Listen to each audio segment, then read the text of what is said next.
I'm going to go ahead and get started. And please feel free to post questions in the chat. I will answer as many of them as I can, but I also want to get through all the material as well. So hi, everyone. My name is Aashni. I am a software engineer, or I've been a software engineer at a few different tech companies, such as Microsoft, Amazon, and Square. And I've most recently been working at a small tech startup called Hypercare. I'm actually currently working on my own thing, so stay tuned to find out more about that. Today I'm going to be talking about hype yourself, you're worth it. And this session is really great for folks who, at any stage of your career, who are trying to figure out how to set yourself up for success in terms of how to get yourself in the next career step, but also just your general happiness too, because I feel like that's an area that a lot of people don't talk much about. So let's just talk about, why is hyping yourself so important?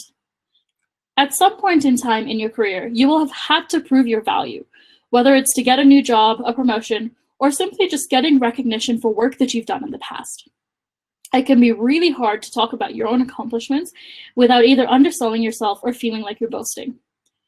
I'm really hoping that the tools I talked about today and I teach you today will help you overcome those. A very quick example, I'm in the process of applying for a program that I want to get into for the startup I'm working on. And it took me sending the email that I was writing, the template I was writing, sending it to a friend, and him pointing out, hey, you've done these 5 amazing things and you haven't listed a single one of them in your in the letter or in the email. Why not? And this is a perfect example of right where I need to make sure that I'm showing myself up more and selling myself more, but still staying in that humble realm that I like to live in. Alina, or Alina, I'm not sure how to pronounce your name. That's exactly right. So what is a hype doc and why do I love them so much? A hype doc is not meant to be a resume or a self-evaluation or a vision board. Each of those serve their own purposes, but they're all different. Instead, a hype doc is a living list of your achievements and your accomplishments. You use it to track the small and big impacts that you made. If you think about it from the career or the workspace scenario, you could be the best manager in the world. You've got a great working relationship. He respects you or she respects you a lot, or they respect you a lot, and you get a lot of great feedback from them. But in reality, your manager doesn't know about all the work that you've done. If they do, they're a micromanager, and that's probably not what you want to be having.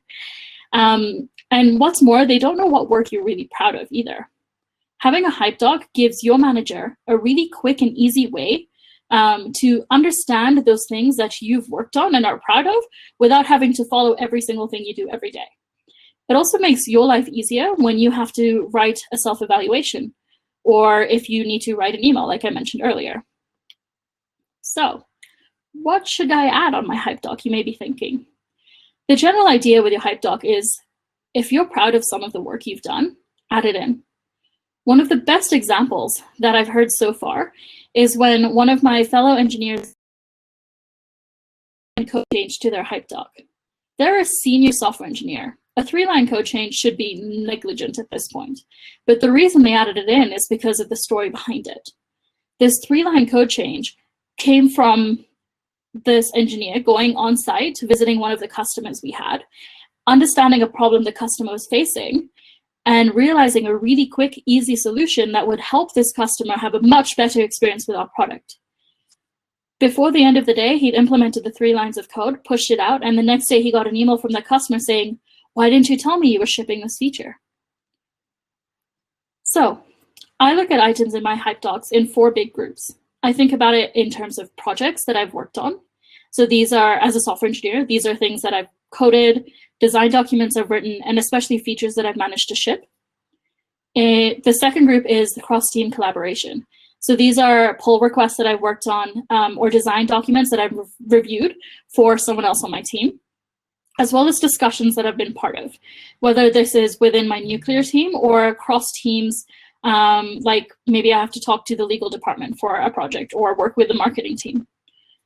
The next one is invisible accomplishments. I find for women especially, invisible accomplishments is one of the hardest parts of our career to track because we're constantly doing them. And these are things like supporting women's initiatives, to even more medial things like just corralling people into a meeting room so you can discuss ideas that other people might overlook. Other things that fall into invisible accomplishments are things like changing the testing infrastructure or doing code cleanup, like deleting code, which is no longer being used. Those are really, really important, but they don't map directly to projects that you've shipped. And so it's a little harder to argue why you should get promoted for it. The running joke in the company is he did more code than anyone else will write, and he was actually really good at it. My final category is extracurricular activities. I'm a big believer that my hype doc, my living list of my achievements, should not just be about the things I've done in my core job. It should be about every aspect of my life. So I'll include things like talks and blog posts I've written. Talks like this definitely count. But I'll also include other things that I'm really proud of. For example, a year ago, I got advanced level certification in scuba diving. Those go straight into my hype doc. So what does a hype doc look like? A hype doc is really, really flexible. You can customize it to whatever makes sense for you. Many people at former companies I've worked at track it using a Google Doc. This is actually the Google Doc I was presented with when I first joined the company. And this system works perfectly fine. You can throw your date there, you can put a little descriptor of what it is, and then put some links in, and that way you're keeping track of everything. However, I like my things very organized. My mind works in a very organized manner. And this wasn't quite cutting it for me because I knew I was going to put a lot of things on this document quickly. So I actually migrated my style and my system to using a Google Sheet instead. I originally started with the Google Doc, like I showed you on the former slide, and realized that all the different sections I was tracking should be their own screen. So if you can see here, they've got the dates, then you've got a description of the actual item, and then I've got a type. And this type is really important because I've got Square, for example, which is the company I worked at the time. And then I have things like blog posts, extracurriculars, speaking opportunities, awards and recognitions. And I could populate all of this into my hype doc in a way that's really meaningful for me. The other really helpful thing about this is I can use this for both professional and personal reasons. But when I go to my manager, I can filter it out because that's what spreadsheets are great for. And I can just show my manager the Square related ones or the work related ones. It's also really, really quick and easy to update this. So one of the things I mentioned earlier is how you should try to, I'm reading the comments and I'm so happy that all of you are loving this so far. So wait for this part, because this I think is the real moment that I think this really sold it for me, is how you to your goals. I'm going to focus specifically on career goals right now. This definitely works well for personal goals and personal achievements as well. One of the things that I talked about earlier is how you can use hype docs at evaluation time. One of the outcomes at evaluation time, and also just in general, if you're getting a good feedback mechanism, is understanding and setting goals for the next set of time or the next frequent time that you're talking to your manager or someone else. And these easy to look at, easy to but a lot of the times they're a little wishy-washy, and it's hard to, when it comes to trying to sell yourself for a promotion, it's really hard to say or to quantify why you feel like you've proved that next level. So one of the new hype doc structures that we launched at Square is actually talking about your current level and comparing it to the next level. And what I mean by that is, if you know what level you're currently at your company, let's say you're a level 2 because you joined the company straight out of university and you've been there for a year, and you want to get promoted to the next level, level 3. Now, ideally, your company has good outlines of what a level 2's responsibilities are and what a level 3's responsibilities are.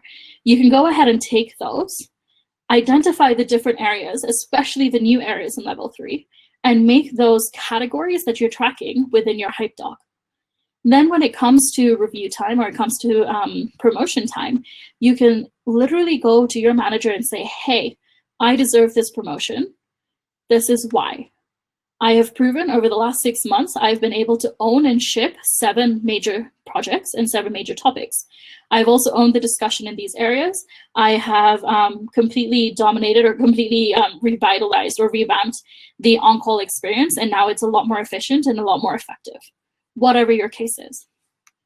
And so this is actually something that looks a lot more, or this is kind of what my hype doc looks like today. The gray boxes are things that I'm not allowed to share, but the rest is pretty similar, or very similar, keeping to the similar structure we had before. I have the dates outlined here. I've got a description. I have, if it's a Square event, which apparently all of these are, but I still have speaking opportunities. And then it's important to note for the Square items, I've now got these other items in the tab, or in column D, such as design docs, company success, hiring process, teaching. And these are all different things I needed to keep in mind as I wanted to get to the next level. And so, for example, one of the requirements for me to get promoted is that I need to be involved with the hiring process, and I need to be conducting interviews. And I'm trying to find an example here, but I can't find one right now. Here we go. I did a QA interview which is helping with the hiring process as well as company success. And then on the side over here, I include links, so it's really easy for me to access that content when the time comes. When I say that these are extremely flexible, this is another example of a hype doc that you can use. You can keep a similar sort of table structure, but keep it within a Google Doc or a Word doc, whatever you like. I actually know a few people who prefer writing it down, and it's completely flexible. You need to design it in a way that works for you, otherwise you're not going to be able to follow it. Tips and tricks on how I actually keep my hype doc updated. I think the first one is to actually set a recurring meeting to update your hype doc. Set it in your calendar. My recommendation is doing it once a week. If you do it too often, like every day, then you might not get that feeling of accomplishment of adding some of the bigger items. And if you do it too infrequently, so you do it once a month, you're going to miss out on a lot of the little things that you've done that are really proud of, that you're really proud of, such as the invisible work that you're doing. My next really big tip is to update your hype doc with friends or coworkers. Make this almost a group activity that you're doing every week together.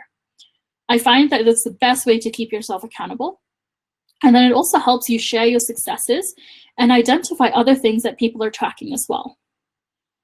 And finally, I want you to regularly evaluate your hype doc with your manager. This shouldn't be every week, but I think a really good way to do it is to have it once a quarter. For the end of the year, this is my goal for the next promo cycle. I want to meet every 2 months, or I want to meet every 4 months, so we can evaluate and see if I'm on track to get that. And if I'm not, what am I missing? And that's actually going to show your manager that you're organized. You're holding yourself accountable. You can lead yourself, and you could potentially lead other people because you have these skills. So there it is. These are all my secrets and tips to hyping yourself. So this is one last little thought I want to leave you with. Do you ever sometimes get into a funk and question every single thing about you and your skills and your abilities? Because we are human, and especially because we are women, we are more likely to remember all the bad decisions and things that we've done, and less likely to remember any of the good. Hype docs are a list of all of the good things that you've done, all of your achievements. So the next time you're feeling a little down, crack open your hype doc and remember why you're awesome. So ladies, and everyone else in the audience, remember to hype yourself, because you are your best hype person and you absolutely deserve it. I'm happy to answer any questions with the few minutes that I have left. If you go to bit.ly/hype yourself, I've got a blog post with these details as well as a link to the slide. And if you like this kind of content, I really recommend going to my website. I have a newsletter and share a lot of this kind of content out on my newsletter too. Cool, I'm gonna scroll real quick and see if I missed any questions. I'm really glad you all love my organized style. It's taken me years to get here, but I love it. So Shruti, I see you've got a question for me. Feel free to post it. Scrolling. I'm super excited. Actually, you should also tweet me every time you post in your hype docs. I try to tweet out. I used to be very good about this when I worked in my last company, about tweeting out anytime I was doing my hype doc, and it became a bit of a thing with a group of us. This is a question from Shruti. Many of us are familiar with imposter syndrome. It is a psychological pattern in which one doubts one's accomplishments and has a persistent and internalized fear of being exposed as a fraud. What are your views on that?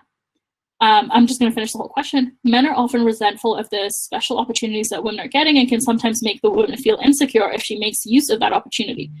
What can women do in such situations to feel worthy and fair? Whew, this is a really, really important question. So the first part is talking about imposter syndrome. I think everyone feels imposter syndrome in certain ways and in different capacities. And imposter syndrome is a big part of why I'm actually such a big advocate for this hype dog. A lot of people who know me in real life and who've worked with me in the past think I'm this really, really confident person. But the moment it comes to talking about my accomplishments, I completely forget. I forget about my accomplishments. I forget some of the big things that I've done. And to give you some genuine examples, in the last 2 years, I was selected to be one of the top 50 women in STEM in Canada, inspiring 50 women in STEM. In addition, I was also asked to speak at my alma mater, my University of Toronto's convocation ceremony to the graduates. I consistently forget about those topics until my friend drilled it down into me saying, these are huge things that you, considering I only graduated 4 years ago, these are huge achievements. And so I think when it comes to internalizing that fear of being exposed as a fraud, having something like a hype dog can immediately you can go and say, you know what? You can think I'm a fraud, that's totally fine. This is why I know I'm not. In response to men feeling insecure about, or men feeling resentful about special opportunities we're getting, so what? It's a really hard sort of thought process to get around, but it's one of those things at this point where, even with the Black Lives Matter movement that we've all witnessed, I'm sure, we need to understand that it's not about them, it's about us. And if this is what we need to try and level the playing field that we've been playing at for years now, that's been completely one-sided, it's okay. You need to believe in yourself and trust in your abilities and skills to really just push yourself that 1 step forward or that 5 steps forward. And for any single special opportunity that you get, I guarantee you there are 100 negative things that you've had to overcome, and you're nowhere near a balance sheet that's fair between. So I'm going to keep scrolling. Alina asked a question. When you communicate your success to the team, how do you do it so that it doesn't come across as boasting? So this is a really good question. And this is something that I still do struggle with this sometimes. I'm running out of time. I think one of the ways I do it is I try to make it part of the regular culture in my team. So it's like, hey, if anything positive happens, share it in our Slack channel. And that way, when I'm doing it, it's celebrated, but I'm also celebrating other people from doing it, who are doing it as well. How to use for your next career. So in a similar way to getting a promotion, you want to think about it as a tool you can use for your interview process.